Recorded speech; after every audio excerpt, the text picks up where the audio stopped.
If someone tells that a secret society known as the Freemasons rule all the religions, inclusive the Jehovah's Witnesses, you might know is true. But if you tell it to a Jehovah's Witness, and if you mention that their organization is ruled by Freemasons all along the Watchtower Society, since the individual congregations to their governing body they will not believe. And as a defense they will say that it is not more than disinformation. However, if you really want to convince them you have to show this video and reflect on the real story which will be present here with proper evidence. It has been already reported in another video which has been re-uploaded by us, that David Woodfield, an elder of Jehovah's Witnesses Epsom congregation, has committed criminal offenses and several civil wrongs, which cannot be tolerated within Jehovah's Witnesses. David Woodfield had forged documents which he supplied to the courts, and has been stealing his own brothers by denying their labor rights.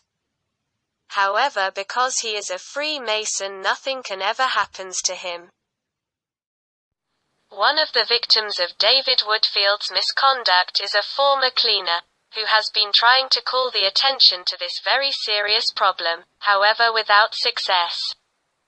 For 3 times he already left in-person letters to the service department of the Jehovah's Witnesses branch exposing Woodfield's criminal conduct. However, someone inside Bethel caught the letters and thrown them away, impeding the service department of dealing with the problem, and expel David Woodfield from the congregation, as usually would happen to any other witness. The last time he contacted the Jehovah's Witnesses branch in the United Kingdom, it was even denied telephone access to the service department. In order to avoid reporting some wrongdoings from his own elders, please pay attention to the following conversation between the victim and a member of the Public Information Desk.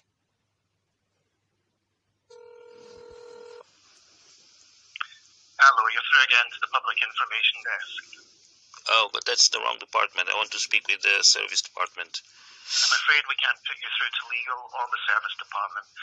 This is a personal matter between you and someone else. I'm afraid. No. It's a personal matter between me and the elders. They are blocking me. I need to speak. I need to reach the overseer, and the service department will be the link.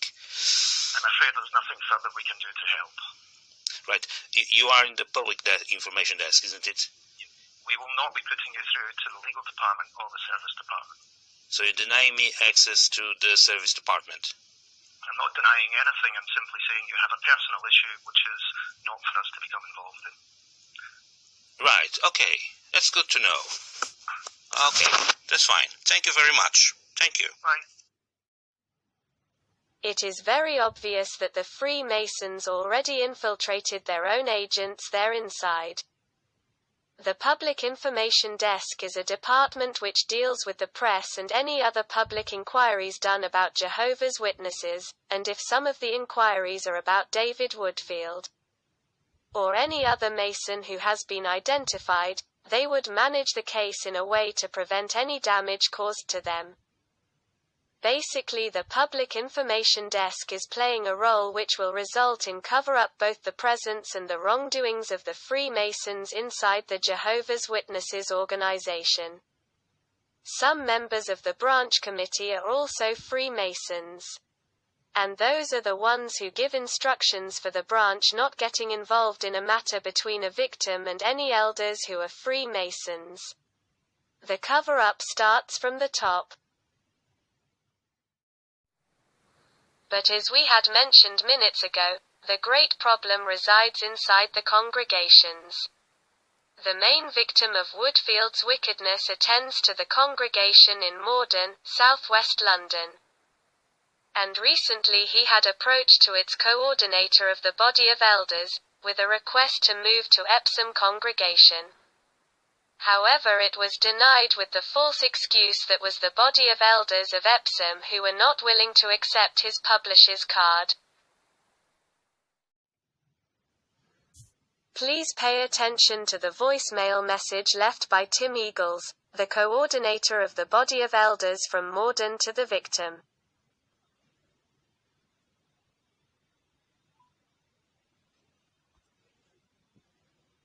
First, new message. Good morning, Amadeo. This is Tim here, and Morris is with me. Just to let you know, we've been dealing with your request for your record cards to be moved to Epsom, but I have to inform you that the body of elders at Epsom are not willing to accept your record cards because of the difficulties that there have been. So at the moment, you're able to come to Morden Congregation and to worship. We're entirely happy for you to do that.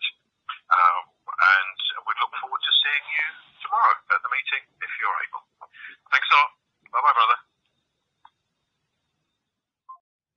After the victim had listened to this message, he decided to contact Peter Davey, who is the coordinator of the body of elders in Epsom congregation, and asked him straight if what Tim Eagles had said was true.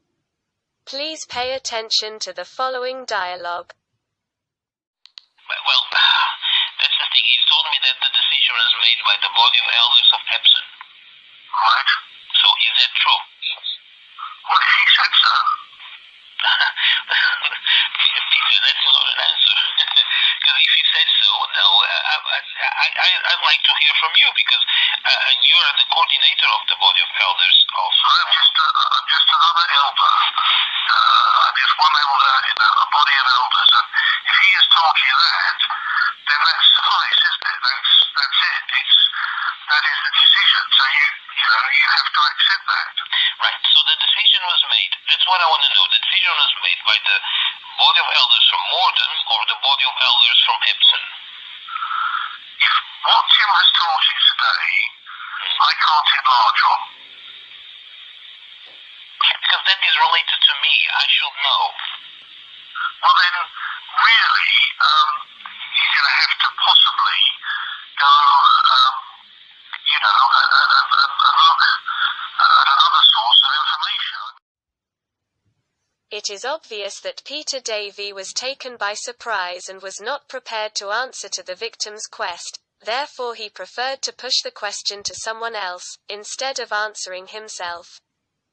Moving to Epsom congregation would give the victim the opportunity to resolve the issues directly with David Woodfield, and on the other hand would give him a chance to present the evidence he has against him to the body of elders, who would start a judicial hearing against him, resulting in Woodfield's disfellowshipping.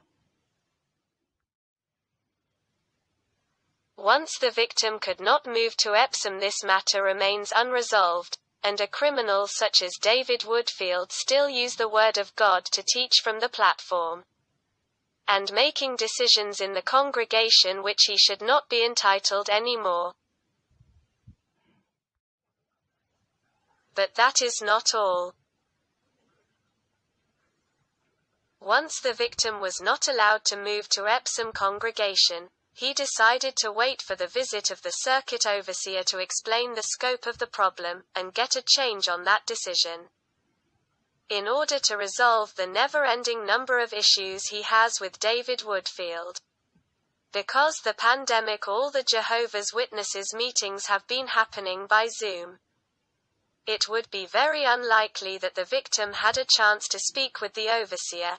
Therefore he asked Tim Eagles for the codes to sign in into the field service meetings, in which he could have direct contact with him. However, Tim Eagles was delaying it.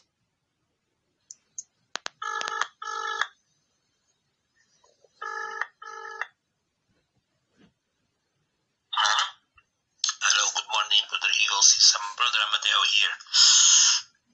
Good morning. Good morning, Brother Eagles. It's Amadeo. Yes, I can hear you. Yeah, so last Sunday we spoke that yesterday you would send me the details for the field service meetings. You failed. Yes, I said I'll send them to you. The field service begins on Wednesday. It isn't today. The talk, the visit begins today. The meetings for field ministry are announced. There's a schedule, and I'll make sure that you've got those so that you can join on Wednesday. But I don't have the right? No, I said I will make sure that you've got them. Okay, so, yeah, because I need to plan the whole week based on that. Please send me as soon as I can. Right, we'll plan the week. Once you've got the numbers, you've got the numbers. It doesn't stop you planning anything, does it? You just need numbers, which I will send to you so that you can join the ministry for Wednesday if that's what you want to do. Right. So you don't have it at hand right now? Amadeo, I will send it to you. Mm-hmm. Okay. I've told you that. Yeah, but you told me you'll send yesterday. No, I said I will send it to you, Amadeo. You need it for Wednesday. It isn't Wednesday. Okay, I understand, but I need it as soon as I can. No, you just need it before Wednesday, Amadeo. All right, okay. Send you whenever you like. Okay, thank you. Bye-bye. Bye-bye. After this conversation, on the same day 2 other elders called the victim with some pretty bad news. Yeah, I can hear it now. Right, Amadeo, this is Paul Meehan and Barry Wilmot together. Okay. Well, just to let you know that Brother Eagles has spoken with the body of elders about your request for ministry login details. Yes. Well, the body of elders have decided that since you've not engaged in ministry with the congregation since November 2018, we need to clarify if you're qualified to represent the congregation. And we're not able to do that before the ministry begins with the circuit overseer this week. So you will not be able to join the field ministry arrangements until that's happened. But we certainly do encourage you to attend the meetings this week and enjoy the visit of the circuit overseer. Right. So this was just a phone call just to inform you of what's happening. All right, Amadeo. So thank you for that. Right, so you tell me that I am not going to take part in the ministry this week. Hello? That was the decision of the body of elders. Yes, and we just made this phone call just to let you know that we can't go through this process this Okay. week until we've... Okay. I did also request to Brother Tim Eagles to see if I can have a meeting with the overseer to discuss other matters, with obviously the presence of 2 other elders from our congregation. Well, so far this is what the body of elders can say at the moment, and we've got no more to add to that at the moment. So I am not allowed to speak to the circuit overseer. We encourage you to join with the meeting. Take note that Tim Eagles had promised him that he would send him the sign-in codes for the field service meetings, but as we just heard now, he is not allowed to take part on it. Despite being a baptized Jehovah's Witness for 31 years. It is obviously an attempt to prevent him of speaking out to the circuit overseer things that those elders don't want him to know. But after all, who are the elders in modern congregation who are Freemasons? Tim Eagles is a Freemason since April 2018. Morris Burgess has been a Freemason for many years. Mike Witcher has been also a Freemason for long time, even when he was serving in Epsom congregation, which explains the bad reputation he still have in there. Neville Richards was already a Freemason, even before he joined Jehovah's Witnesses, and that explains why he was raised so quickly in order to become an elder. Since the moment there are so many Freemasons in each congregation, we're not surprised that this things happen so often, and Jehovah's Witnesses become just like any other religions.